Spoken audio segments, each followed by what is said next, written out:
घ्यायचं असतं सगळं तिकडे भेटतं ना मीनाक्षीताई. बरंच होलसेल म्हटलं की तिकडेच भेटतं. बऱ्याचशा ट्रेनिंग वगैरे झालेल्या आहेत, कारण मला ट्रेनिंग द्यायची असतात पुढे. त्याच्यामुळे मला पहिलं ते शिकावं लागतं, मला घ्यावं लागतं, मला थोडंसं मला चार्जेस पडतो, मला खर्च पडतो. पण मग मला कळतं तरी की पुढे ते देताना मला सोपं जातं. कारण मला त्रास जर झाला तर तो परवडेल. मला त्रासच नाही झाला, मला मार्केटच नाही समजलं, मी पुढे महिलांना मार्गदर्शन करू शकत नाही. मी फक्त महिलांवर काम करते, फक्त महिलांवर, ऑल महिलांसाठी काम चाललंय. आणि एक समाजाचं देणं लागतं, म्हणून मी याची खरंच तर माझं ते चालून पण आलं आणि मला आवड पण आहे की मला समाजासाठी काहीतरी करायचं होतं. आणि कुठेतरी माझा विषयच आहे की महिला सक्षमीकरण. तर मी कशी सक्षम झाली, किंवा हे एक हाऊसवाईफ ते आज बिझनेसमॅन किंवा स्वतःच्या पायावर उभं राहणं, स्वतःची ओळख निर्माण करणं. तर असं प्रत्येक ताईसाठी मला छोटंसं काम चालू असतं आणि प्रत्येक ताई मला सक्षम करायचे आहे. ताई मी पण मुंबईला आहे जॉबसाठी. शुभम दादा हो द्या मग मुंबई जीवाची आता. शुभम दादा जेव्हा मी येणार आहे ना, तर सगळ्या लोकांना सांगणार, सगळ्यांनी व्हिडिओ बघायचा आहे. मी व्हिडिओ बनवणार आहे त्यावर की मुंबईला येते, तर आपण भेटूया कुठे. तर मग तुम्ही दादरला भेटू शकता, कल्याणला भेटू शकता, असं कुठे तो तो जो एरिया होईल ना मीनाक्षीताई, प्लीज तुम्ही आम्हाला ती हेल्प करायची. शिवा सॉरी विनोद दादांना भेटायचंय. शुभम दादा काय छान आहे ना मुंबई, पण एक आहे की कोणीही उपाशी राहिले नाहीत मुंबईत. हो हो, पोट भरते ना ती ती पोट भरते. कुणाचं आगमन झालेलं आहे, थँक्यू सो मच, धन्यवाद धन्यवाद धन्यवाद आपले.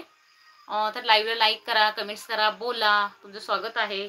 खूप छान वाटलं. कोण आहे बोला प्लीज, म्हणजे आम्हाला समजेल. आणि कमेंट्स करा, तुमचं स्वागत आहे. ताई तुम्ही खूप छान काम करता. मीनाक्षी ताई एक तेव्हाचं ते जेव्हा असं वाटत होते की आता माझं काही खरं नाही, माझं कुठे टिकावं लागणार नाही, चूल आणि मुलीच्या पलीकडे माझं जग नसणार आहे. लग्न झालं म्हणजे माझं सगळं आयुष्य सगळं संपलेलं आहे, की फक्त चूल आणि मूल हीच माझी ओळख असणार आहे. पण नाही, कुठेतरी वेगळंच काहीतरी होतं की मी काय आहे, किंवा मला कुठे जायचे, मी चालली कुठे, मला माझी ओळख निर्माण करायची ती पहिली गोष्ट. की मी ही एक माणूस आहे, मी समाजाचं देणं लागतो, मला समाजासाठी काहीतरी करायला आवडतं आणि करायचं आहे. हाच उद्देश मनात काम सुरू आहे.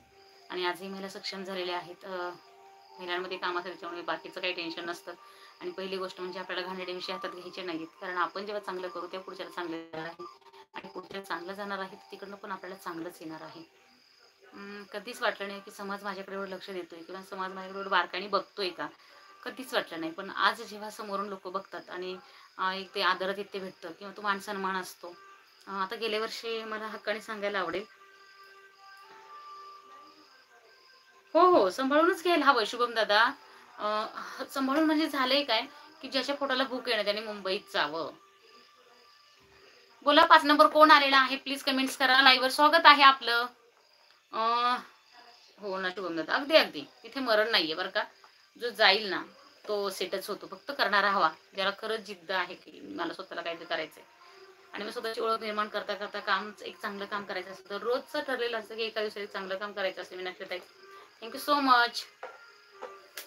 कुणाचं आगमन झालेलं आहे लाईव्हवर, स्वागत आहे. जय जिजाऊ जय शिवराय. तर मग काम करत गेली आणि मीनाक्षी ताई शुभम दादा सांगायला आवडेल, कुठं कमेंट दिसत नाही तुला ताई, तिथे जिथे आपण लाईव्ह घेतोय ना तिकडे कमेंट्स नाही दिसते, मी इकडे कमेंट्स बघतीये शुभम दादा. तर गेल्या वर्षी कामाचं म्हणजे मी मला पुरस्कार मिळावा किंवा मला एखादं बक्षीस मिळावं किंवा माझं नाव वरती जावं, हा कधीच मला उद्दिष्ट कधीच नव्हतं. फक्त मला चांगलं काम करायचंय, माझ्याकडून एक चांगलं काम होऊ दे, एवढीच फक्त परमेश्वरा रोज एक छोटीशी भीक मागत असते मी. आणि गेल्या वर्षी आपल्याला अहिल्याबाई होळकर हा जो पुरस्कार प्रदान करण्यात आला, तोही गाव पातळीवर. तेव्हा भाऊसाहेबांनी सांगितलं की तुमची आम्हाला फाईल लागेल. म्हणजे कशासाठी साहेब, कशासाठी फाईल हवी? तर ते म्हटले अशा अशा मैदानची आपण. अगं बाई लोकांना झोपू दे. हे तुम्ही हा कालचा व्हिडिओ तुम्हाला शेअर केला होता. Okay okay, thank you so much. तर जेव्हा त्या पुरस्कारालाही मग चालते थँक्यू सो मच. वर्षा, खरंच भारी वाटलं. आली बाबा माझी माणसं रे, लोकांना झोपू दे. अगं नाही राई, आपण थोडाच वेळ घेणार होतो, पण झालं काय, आज नेटनी साथ दिली. खरं म्हटलं तर नेट नसतं आपल्याकडे सगळ्यांना सपोर्ट करता करता, ओनली लाईव्ह चॅट सिलेक्ट कर ताई. एकच मिनिट.